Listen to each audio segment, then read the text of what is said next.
Vincent Go, bonjour. Vous êtes président de la Chambre des métiers et de l'artisanat de Auvergne-Rhône-Alpes, un mandat important au Césaire, puisque 5 conseillers siègent au sein de notre assemblée sous le bannière de votre organisation. Et vous venez de nous expliquer un petit peu comment fonctionne la Chambre des métiers. Alors aujourd'hui, la Chambre des métiers, notre rôle surtout, c'est de représenter les 247 000 entreprises en Auvergne-Rhône-Alpes, les un peu plus de 350 000 salariés qui sont liés à nos entreprises artisanales, et c'est un peu plus de 22 000 apprentis qui sont dans nos centres de formation. Et en termes, pour information, l'artisanat en Auvergne-Rhône-Alpes, c'est un peu plus de 45 milliards d'euros de chiffre d'affaires. Donc quand même un poids économique extrêmement important. Ok, et vos activités principales? Alors nos activités principales, nous on est là pour accompagner l'entreprise depuis sa création avec le répertoire des métiers, puisqu'on contrôle la qualification jusqu'à la fin, c'est-à-dire à la fois dans sa phase de développement, hein, puisqu'on a mis en place en Auvergne-Rhône-Alpes un prêt artisan, un prêt à taux zéro, à la fois l'accompagnement sur tout ce qui est transition énergétique, transition numérique également, et puis jusqu'à la fin, c'est-à-dire la phase de revente, de cession, de succession. Et notre rôle, c'est vraiment d'aider le chef d'entreprise, quelle que soit sa taille, à l'accompagner tout au long de toutes ces étapes. D'accord. Vous intervenez auprès des pouvoirs publics pour exercer une forme d'influence, passer des messages, comme le font beaucoup d'organisations? Oui, notre rôle aussi, c'est ce rôle de lobbying. À peu près tous les jours, moi, je suis présent auprès à la fois de nos gouvernants, nos députés, et puis les instances régionales, parce que souvent, on a des décisions qui sont plutôt macroéconomiques, c'est-à-dire qu'on travaille beaucoup sur les grandes entreprises, et la Chambre des métiers, elle est là aussi pour rappeler à nos décideurs et nos gouvernants que 9 entreprises sur 10 sont des entreprises artisanales et des TPE. Et notre rôle, c'est tous les jours, c'est de faire que les lois qui nous sont imposées dans notre quotidien soient également adaptées aux TPE, ce qui est aujourd'hui rarement le cas. Donc oui, on a ce rôle de lobbying, un lobbying intelligent, bien sûr, hein, pour essayer de faire modifier les lois dans le sens de nos petites entreprises. Ok. Vous avez une actualité particulière en ce moment? En ce moment, l'artisanat va plutôt bien. On a en 5 ans créé 31% d'entreprises en plus, donc on a plutôt une très très bonne dynamique. Mais en ce moment, on arrive à une sorte de palier, à un plateau à la fois au niveau de la création d'entreprises, qui est quand même un nouveau phénomène depuis 10 ans, dans une actualité économique complexe, puisque actuellement, c'est vrai que ces allers-retours des lois et autres sont extrêmement dangereuses pour l'économie. Et nos chefs d'entreprise, comme pour une grande entreprise, hein, moi je mets pas l'un contre l'autre. Hein, derrière une grande entreprise, une entreprise euh, familiale ou autre, un très grand groupe, il y a toujours un écosystème de petites entreprises.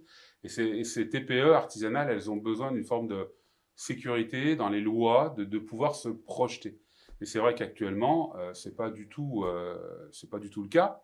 On va juste avoir un nouveau gouvernement. On a pendant plusieurs mois eu peu de lois, enfin, peu de choses ont finalement bougé, ce qui a créé une incertitude, ce qui a fait que les crises successives nous ont aussi beaucoup impacté. Parce que je rappelle souvent, mais moi je me bats contre le désert artisanal. Hein, j'ai une vraie crainte, c'est que si on n'accompagne pas les petites entreprises, les artisans, demain on n'est plus nos bouchers, nos boulangers dans les centres-villes, centres-villages, et on s'est bien rendu compte que pendant ce Covid et toutes les crises successives, que heureusement qu'il y avait nos entreprises artisanales pour animer les territoires. Donc une activité, on va dire, beaucoup plus calme. Mais en tout cas, les artisans, ils ont cette capacité de s'adapter constamment, à la fois des nouveaux métiers qui se créent tout le temps, par rapport à la transition écologique, par exemple. Hein. Aujourd'hui, on a de plus en plus d'artisans qui sont liés à ces métiers-là, hein, que ce soit pour la réparation de vélos, la fabrication des vélos, etc., ou toutes ces nouvelles activités. Donc, l'artisanat souffre, mais c'est constamment se réinventer et s'adapter. Donc, je suis d'un naturel optimiste par rapport à la capacité de nos artisans. Mais l'actualité, c'est vrai, est un petit peu plus morose. Donc, j'espère que cette fin d'année me prouvera le contraire. Et moi, je suis persuadé que nos artisans, ils sauront relever la tête encore une fois, même si les lois et nos gouvernants sont des fois un petit peu taquins et grincheux avec nous. D'accord. Vous avez parlé des pouvoirs publics, de l'influence, de lobbying, des messages que vous faites passer. Le Césaire est un réceptacle finalement d'organisations telles que la vôtre, de tailles différentes. Je vous l'ai dit tout à l'heure, vous avez cinq personnes qui ont été désignées pour siéger au Césaire. Quelle est leur feuille de route? Qu'est-ce que vous attendez d'eux précisément?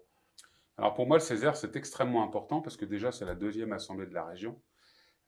Et c'est surtout, comme vous l'avez dit, le creuset de toutes nos différences. Et c'est le seul endroit où on va rassembler à la fois des organisations syndicales, patronales, syndicales salariées, le monde économique, le monde associatif. Et ça, c'est une chance exceptionnelle. Moi, ce que je demande à mes 5 mandataires présents, c'est de travailler, d'écouter déjà, de créer des liens envers tous les membres du Césaire et puis aussi d'accompagner nos projets. Alors nos projets, je focaliserai sur 3. Je leur demande d'accompagner à la fois l'entreprise industrielle artisanale, hein, on est en train de bâtir une offre de service pour ces entreprises industrielles artisanales, parce que je rappelle aussi qu'en Auvergne-Rhône-Alpes, nous avons la densité d'entreprises artisanales industrielles la plus forte de France. Donc, au travers de cette offre qui va de la formation à l'accompagnement financier, je demande à mes mandataires d'en parler au Césaire pour essayer, avec tous les membres, d'accompagner cette nouvelle offre.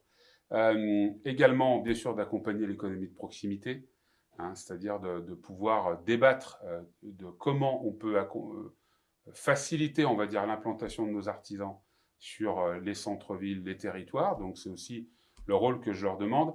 Et puis le troisième sujet sur lequel j'ai demandé aussi au président de travailler, c'est la micro-entreprise. Aujourd'hui, c'est la façon pour beaucoup d'artisans de se créer, en tout cas le régime fiscal d'entrée.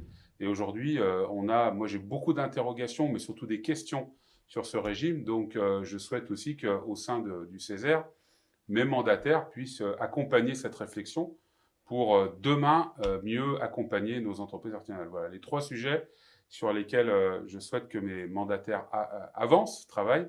Moi, je suis très très fier du Césaire, qui est souvent malheureusement trop méconnu. Et pourtant, c'est pour moi la seule instance représentative qui permet cet échange à bâton rompu, dans le respect, c'est pas toujours le cas, et de se rassembler autour d'une même envie, c'est de faire évoluer notre région. Voilà. Merci à vous. Mais c'est vrai, vous avez raison, le Césaire est le seul endroit où on réunit autant d'organisations différentes, où les organisations arrivent à se parler, à s'écouter et à construire ensemble quelque chose. C'est un lieu assez unique. Merci beaucoup, Vincent Gault. Merci beaucoup, merci à vous.